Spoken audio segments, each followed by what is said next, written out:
안녕하십니까? 인생의 복잡한 문제들을 말씀으로 단칼에 해결해주는 김종근 목사의 쾌도 남마입니다.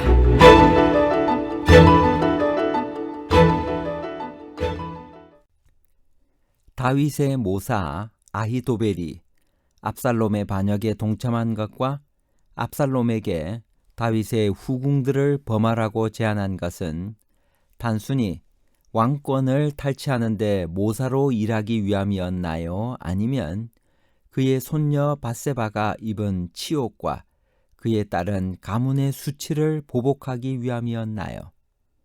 단순한 지략과 보복에 관한 복잡한 문제를 하나님 말씀의 가르침으로 명쾌하게 해결해 드리겠습니다.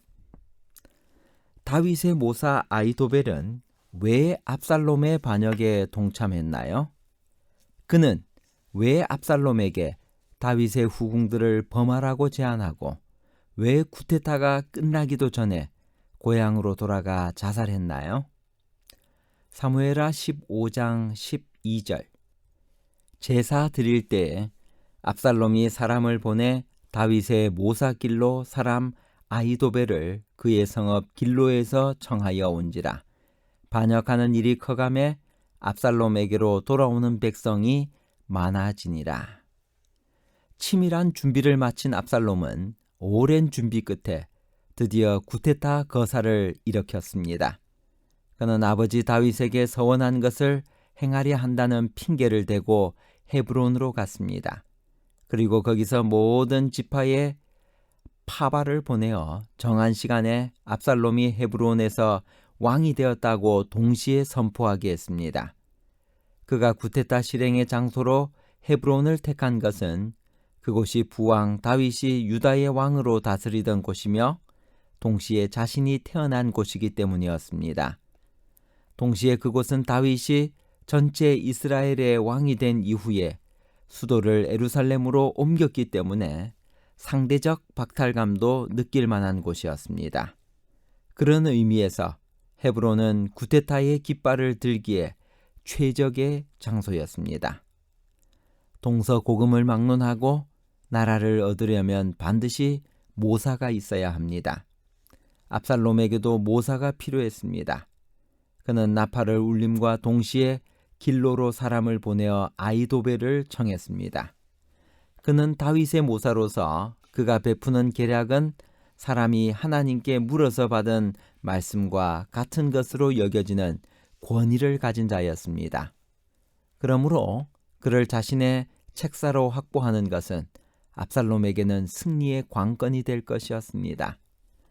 그러나 그는 여하튼 다윗의 모사입니다. 그가 과연 왕의 아들이 천륜을 어기고 깃발을 든 쿠데타에 참여할 것인가?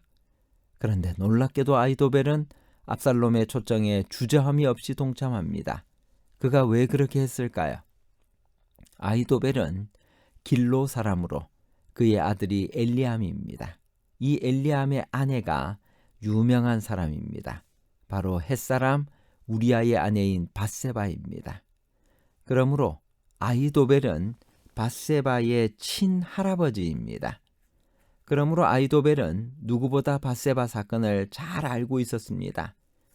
왕이 손녀인 밧세바를 범하고 손녀 사위인 우리아를 죽인 사건을 알고 난 이후부터 아히도벨은 다윗을 왕으로서 인정하지 않게 된 것입니다. 그의 마음에는 이런 왕은 속히 제거되어야 한다고 생각하고 있었는지도 모릅니다. 어쩌면 그는 이미 압살롬과 내통하고 있었을 것입니다. 압살롬이 아히도벨의 의사를 확인해 보지도 않고 마치 거사를 일으켰다고 알려주기라도 하듯이 사람을 보냈고 그는 기다렸다는 듯이 참여하는 것이 그런 정황을 보여줍니다. 그가 참여하자 쿠데타 무리들은 사기충천이 되었고 그 결과 반역하는 일이 커가매 압살롬에게로 돌아오는 백성이 많아졌습니다. 아히도벨의 쿠데타 참여 동기에 대해 부조와 선지자 735페이지에는 다음과 같이 이야기합니다. 가장 유능하고 가장 꽤 많은 정치적 지도자인 아히도벨의 반역은 그의 손녀 밧세바가 입은 치욕과 그에 따른 가문의 수치를 보복하고자 한 것이었다. 압살롬의 쿠데타 소식과 함께 민심이 다 압살롬에게로 돌아갔다는 충격적인 보고가 다윗에게 날아들었습니다. 그의 잘생긴 아들이요, 실수가 있었기에 오히려 가슴 아리게 사랑하던 아들이 자신을 향해 배신의 칼을 뽑아든 것이었습니다. 그러나 역시 다윗은 다윗이었습니다. 충격적 소식에도 대처는 신속했습니다. 헤브론은 예루살렘에서 32km밖에 떨어져 있지 않았습니다. 반역자들은 온 예루살렘 성문에 당도할 것입니다. 다윗은 신속한 대피를 결정했습니다. 그것이 백성들과 성을 보호하는 일이었습니다. 그는 예루살렘이 피로 범람하기를 원치 않았습니다. 그런데 이때 다윗이 중요한 몇 가지 결정을 합니다. 첫째는 후궁 10명을 왕궁에 남겨두기로 했습니다. 둘째는 하나님의 언약궤를 메고 나온 제사장들과 레위인들에게 성으로 도로 메어가라고 한 다음 사독과 아비아달에게 궤를 지키며 성에 남으라고 했습니다. 셋째는 아히도벨이 압살롬의 쿠데타에 참여했다는 소식을 듣고 그를 대항할 카드로 그의 또 다른 모사 후세를 선택하여 예루살렘에 머물게 했습니다. 이런 판단과 선택이 향후 쿠데타의 향방에 결정적인 영향을 끼쳤습니다. 압살롬은 다윗이 빠져나간 예루살렘에 아히도벨과 함께 입성합니다. 그리고 아히도벨에게 이제 어떻게 하면 좋을지 계략을 우리에게 가르치라고 묻습니다. 이에 아히도벨은 왕이 남기고 간 후궁들과 동침하라고 권합니다. 그리하면 왕께서 왕의 아버지가 미워하는 바됨을 온 이스라엘이 들으리니 왕과 함께 있는 모든 사람의 힘이 더욱 강하여지리다고 권합니다. 어떻게 이런 폐륜적인 제안을 할 수 있는 것일까요? 그는 왜 이런 제안을 했을까요? 그것은 아히도벨의 생각에 압살롬의 반역이 아직 확실히 성공하지 않았기 때문이었습니다. 다윗에게는 여전히 능력 있는 장군들과 경험 많은 군사들이 함께하고 있었습니다. 많은 백성은 아직도 그를 지지하고 있었습니다. 또 만일 상황이 바뀌어 부자지간인 다윗 왕과 압살롬이 화해하게 되면 쿠데타를 지지했던 사람들, 특별히 자신은 절대로 용납되지 않을 것이라고 생각했을 것입니다. 이에 아히도벨은 그 모든 가능성을 완전히 끊어버리는 일이 필요하다고 생각했습니다. 그래서 압살롬으로 하여금 다시는 그의 아버지와 화해할 수 없는 강을 건너는 상황으로 이끌어간 것입니다. 부조와 선지자 739페이지. 아히도벨은 새 왕을 찬성하는 처음 열광이 지나가면 반발이 오리라는 것을 알고 있었다. 만일 반란이 실패하면 압살롬은 그의 아버지와 화해할 수 있을 것이나 그때 아히도벨은 그의 모사의 두목으로서 반란에 대한 가장 중한 죄를 지게 되고 그에게 가장 무거운 형벌이 내릴 것이다. 압살롬으로 하여금 그의 내디딘 발걸음을 돌이키지 못하게 하기 위하여 아히도벨은 그에게 온 국민의 목전에서 화해를 불가능하게 할 행위를 하도록 권고하였다.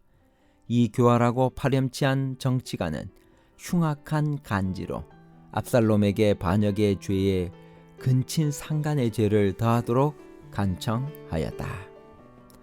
아히도벨의 제안에 따라 사람들이 압살롬을 위하여 옥상에 장막을 쳤습니다.